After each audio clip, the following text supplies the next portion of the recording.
I love a good country fair, and I especially love the Kickapoo Country Fair, set here at the headquarters of Organic Valley in the Driftless region of Wisconsin. We're going to meet with a couple of the stalwarts of what this organic movement, this tipping point, has meant. 2 of the original 7 farmers that founded Organic Valley, Jim and George.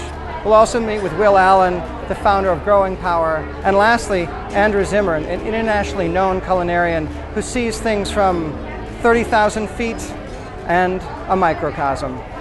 It's organic cotton candy and cow's milk.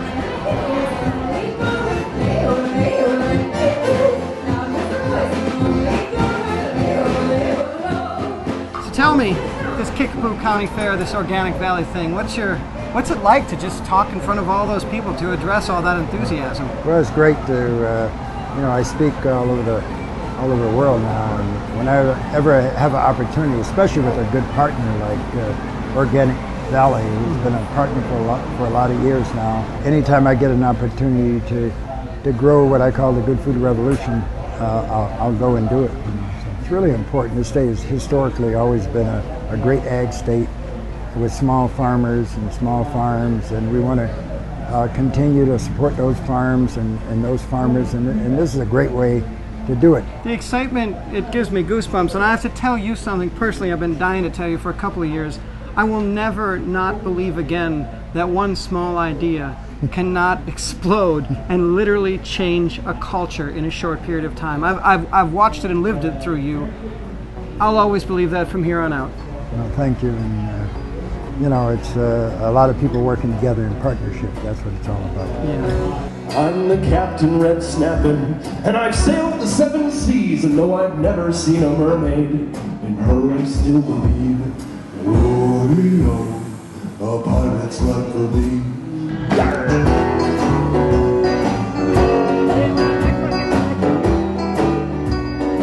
Walking over to meet a couple of the original farmers of Organic Valley, 3 of the original 7. One of them is the CEEIEIO. I'm not making that up, by the way.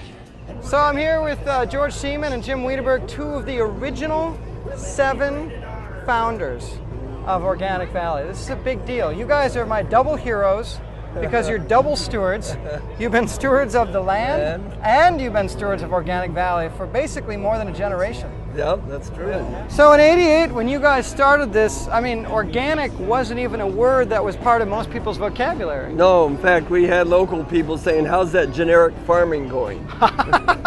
So it definitely wasn't a word that anybody could produce, and it wasn't like people were necessarily against it, just that it was such a big leap to think that you could start a business like this and succeed. Everybody wished us well from the very beginning. We had tons of people supporting us and saying, "Great idea, go ahead, do it," but it doesn't mean they believed we would. When we started, farmers were frustrated with farming. They weren't making a living, they just felt like on the treadmill.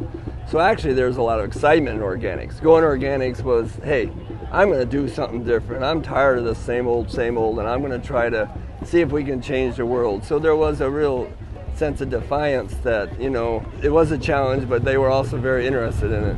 Well, flattered you give us some time, and please keep doing what you're doing. All right, thank you, we will. You bet, you bet.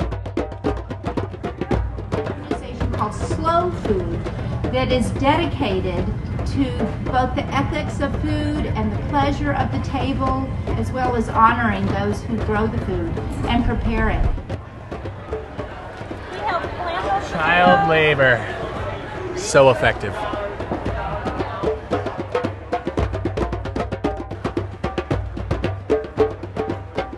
Hey, buddy. Hello. Welcome to the Kickapoo Country Fair Organic Valley Fest. I love this. This is a really great event. It's super cool. Yeah. Yeah. So Will Allen before was talking about how the pendulum has swung as far as what used to be grown here in Midwestern states like Wisconsin, 85% local, now hardly anything consumed nearby. Yep.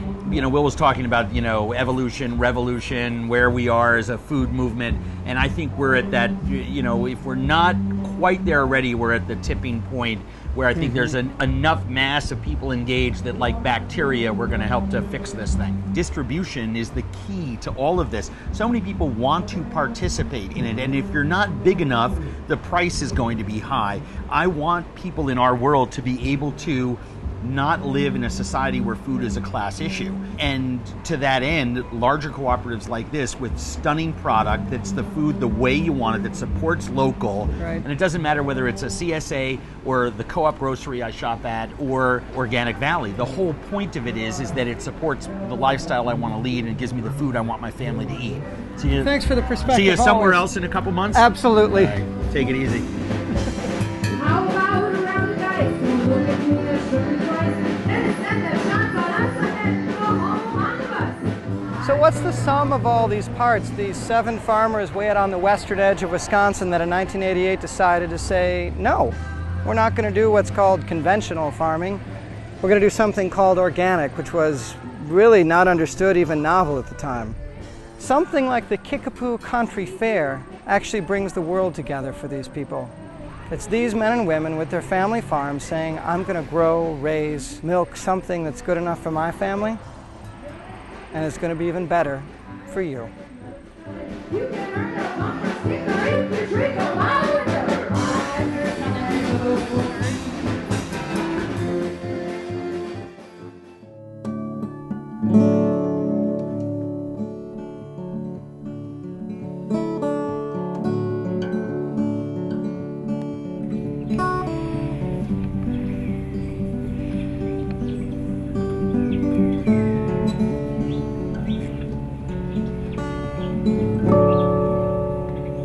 There are so many ways to talk about Organic Valley.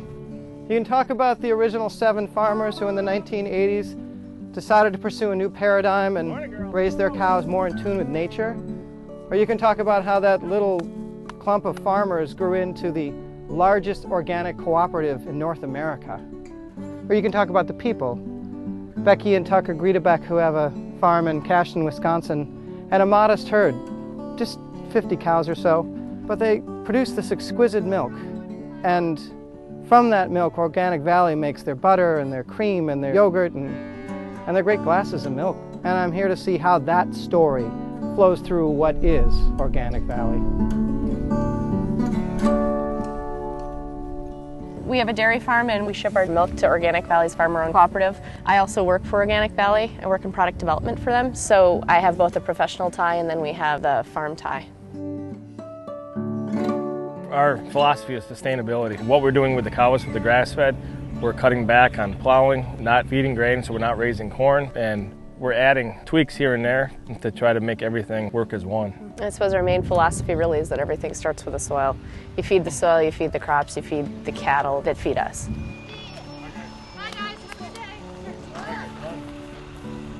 The products that our milk typically goes into would be new grass milk yogurt, it would be our grass milk, potentially pasture butter or other butters.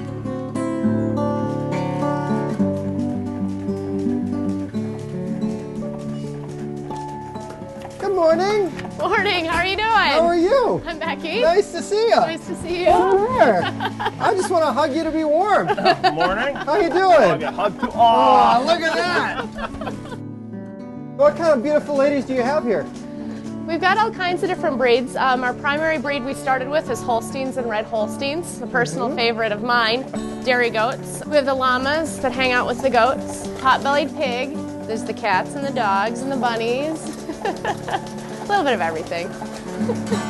The health of the cows is really good being organic. So when we switched to the grass-fed, we saw another level of health with the cows. You know, every once in a while you get a twisted stomach or maybe some milk fever, and those are things we just don't see. Some of those sicknesses or diseases, whatever you want to call them, they don't exist for us right now, which is not a bad thing. The quality of the milk and the final product always come back to right here in the barn. Not to put too fine a point on it, Yeah. but they're cows, they eat grass, They eat and grass. then we as humans get the benefit of that great milk. Yeah. So they're fed the way that they fed themselves for millennia. Yes. This just seems to make perfect sense. Yes, we like it, and we've seen some serious health benefits in the cattle as well. That's the crazy thing, is that cows that are raised the way that you and Tucker are raising and milking these cows, a normal dairy cow lives maybe 2-3 years because they're essentially eating junk food and getting a lot of, chemicals pushed through their body. Yours 10, 12 years? Yep, we've got a girl in here that's 16 years old. 16? Yep, Robin's 16 years old. She can drive. She can drive. She thinks she can drive. Right there. I'm sold on organic. That's all you need. So I've grown up milking, and I feel pretty capable at that. But Okay. everybody's barn is different. Would you let me do that? with these? Absolutely. Yeah? All right, yeah, cool. let's go find Tucker. He'll Yeah, show you how to save him a little bit of work. So grab a towel, then put it in the wash water. Then you're going to need one to dry her with. Exactly. I've got your milker.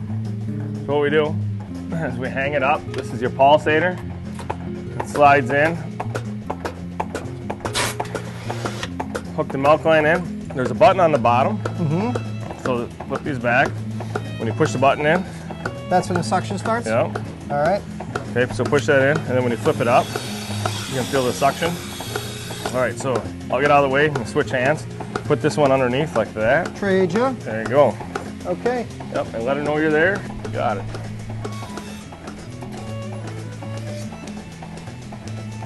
You're We hired. have ignition. You're hired. Oh, look at this. Do we get to feed some calves? We can feed some calves. Right on. Here, we'll go right in here. Here's the door. All right. Hello, sweetie pies. Morning, girls. Which one do you want? Yeah, I think this Ready? is the one I just bonded with. I think so. Hey, hey, hey, hey. Hold it up. Oh, yeah, there we go. Perfect. So how old are these girls? They're about a month old. Wow. When you think about what organic means and the laws that came in as a marketing label, as the old Secretary of Ag said, you know, Organic Valley helped write those. Yes. Not because they were trying to change the paradigm, but because it was, this is what we've been doing and it works. Maybe you want to set your standards as high as ours, because ours are really high. And that's still the case today. I mean, you have your organic standards, you know, your national organic USDA standards, but Organic Valley does have its own set of standards. Right. For how, you know, how much pasture the cattle need to have, for humane standards, for how the cattle should be treated. Everyone in the co-op buys in. They walk the walk. They walk, they walk. Yeah. Yeah, well, you couldn't fake it with 1,800 farmers, because if there's one fact that's true across every American farmer, heck, in the world, they are discerning folks that don't really have a lot of room for BS. No, they don't. The only BS that they will allow is their own animals' actual BS.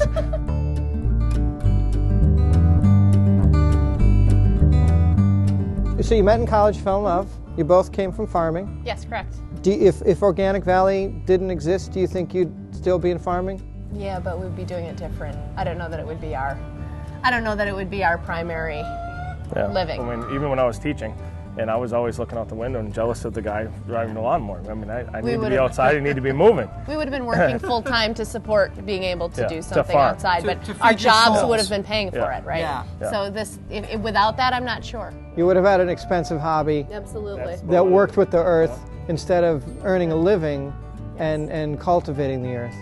Yeah. We're in it for the long haul, and not every day out here is, you know, perfect, but we do the best we can. It's kind of neat. What's happened here is my neighbor, you know, on this side went organic, and more people are kind of coming on board. But there's no other way I could have started if we didn't start organic. So we treat them right, and they're going to treat us right. And knowing the other side of it from Organic Valley and the research, and we got full circle here. We got from you know, eating the grass to milking in the barn to her developing the products. What always impressed me about how Organic Valley does what it does, with the support's there, but you're pretty autonomous too. Yeah, You know, every farm's built a little different, so you got to take the advantages you have. On this farm, we have that 100-acre valley that a lot of farms don't. I like it. It's enjoyable, and there's no better place for the kids to grow up. well, they've got plenty of room to roam around. And then you've got that herding dog if they get too far. Blue will bring them back to the house for Brings it dinner. back, or lets us know. Lets us know.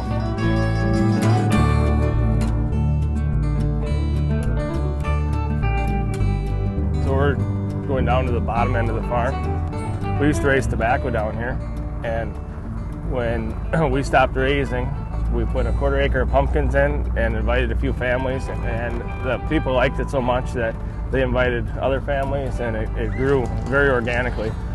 and it's all been pretty much word of mouth. We don't do a lot of advertising, but we're getting quite a few people each year. So we milk in the morning, and then we meet a school group down here, and we take them up for a ride up in the valley. They get to pick pie pumpkins and gourds. So this is what I do for 2 weeks during October.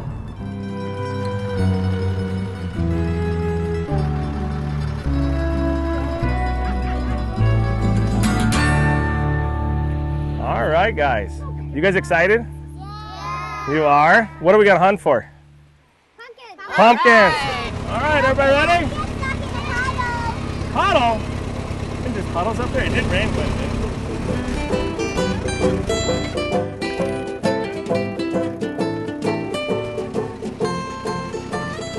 Vanessa. there are a lot of rocks in the field, so careful where you step. I can really grow with them too.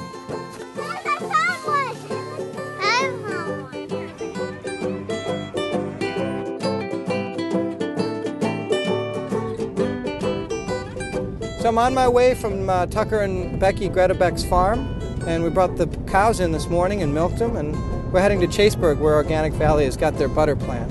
And I'm going to see the whole process, and if I'm lucky, I'll get to take home a couple of sticks of that fantastic grass-fed butter that Organic Valley does, I think, better than anybody.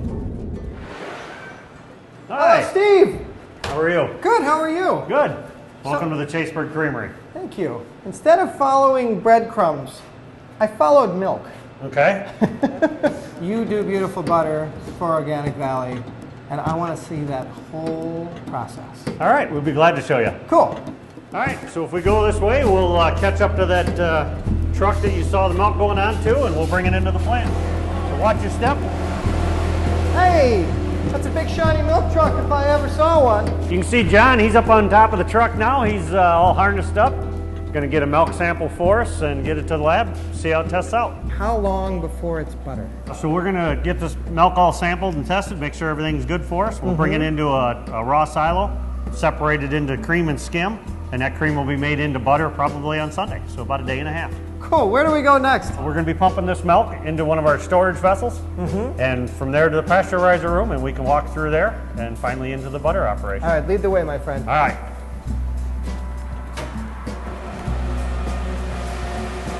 So here's where we're storing all that raw milk coming off the truck. Let's walk through here and we'll show you where we're making it into butter.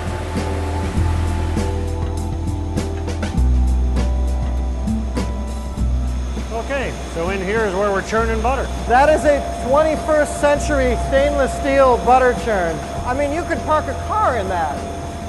Yeah, I suppose you could. It'll hold it. That's about the weight of what goes in there. And so we have pasteurized cream here in these tanks behind us. Okay. We bring that pasteurized cream over here into our barrel churn.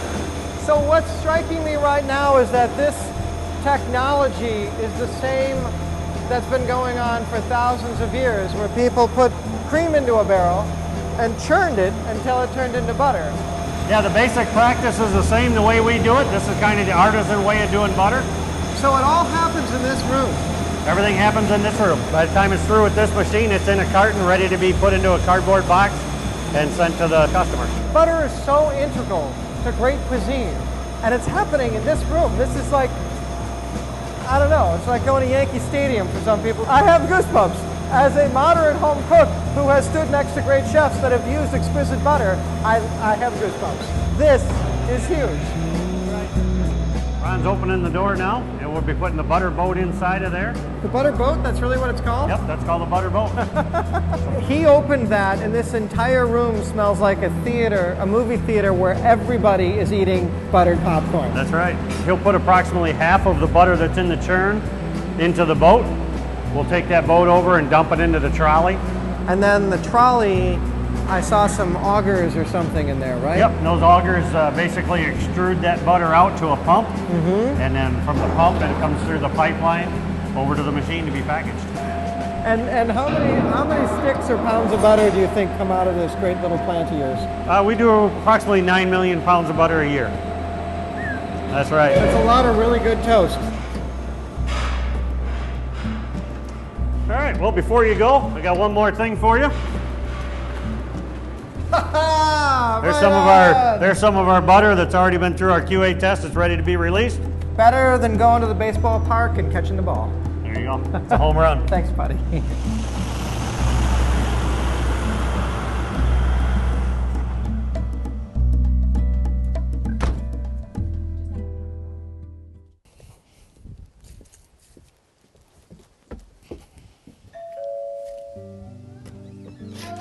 Hi, kids. How are you? Kyle, good How to see are you again. you? I brought a handshake and Nice. some butter. All right. How are you? How was your Birthday day? Group. Good. Oh, this is a nice little spread. This is the after-school snack. Mm-hmm. So you've got pasture. I've got cultured. Got some yogurt. We got yogurt. We got fresh bread. This is going to be good. I have to say, what I like best about this is that you two left for school this morning just when I got here. And then we milked some of the cows, and that milk made this butter. Not this exact butter, but that is cool. Now I'm here at your farm. It doesn't get any better than this. It's pretty neat. Yeah. I know that this is a Wisconsin show, but I like your Texas toast cuts. Some seriously thick bread. I'm gonna try some yogurt. That's my favorite part. You ruin it by stirring it. Right, so tell In me my mind. as eloquently as you can without getting all sciencey why this is special and you don't want to stir your yogurt. Well, it's a non-homogenized, so there's a fat layer on top of the yogurt. Mm-hmm. So you see this nice, beautiful yellow fat layer, and it's a cup set. So the body sets in the cup, and it is not stirred before it's packaged. Do you think in all the years you've been doing this, you could ever take it for granted because this is such a better product than what most of America gets? We're pretty proud of it. I don't know that we would ever take it for granted. You know, we work awful hard. Right. For what you see here. You know, it does mean a lot to us.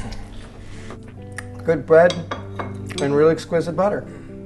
That's a great simple snack. Thank you, people. Oh, yeah, it was great. Thanks a ton. Yeah, Thank you this so is much. wonderful. Very welcome. Yeah, I'll come to your table and your farm You're welcome anytime you want. Yeah, anytime. Sounds good. We always need help. You get up a little earlier than I prefer, but you know, that's all right. That's what friends are for.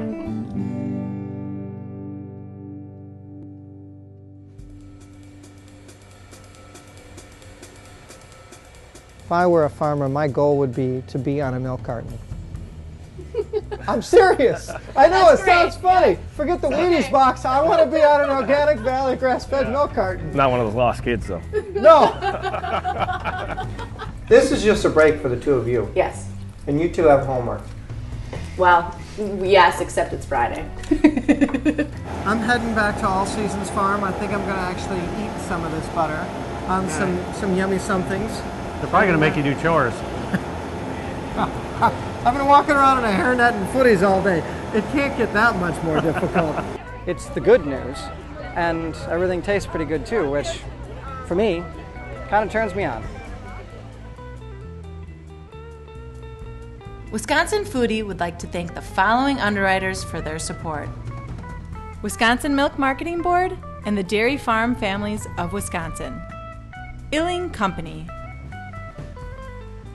Outpost Natural Foods Co-op, Potawatomi Hotel and Casino, Society Insurance, the Wisconsin Department of Natural Resources, WMSE 91.7 FM, Frontier Radio.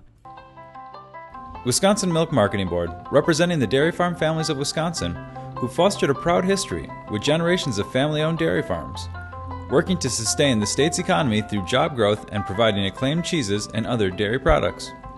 Every product tells a story, and every story starts with a seed. Your story, your product, your company all started with an idea. Ircink Company ensures you have the right packaging to help you proudly take your harvest to market. Ircink Company is dedicated to packaging your vision.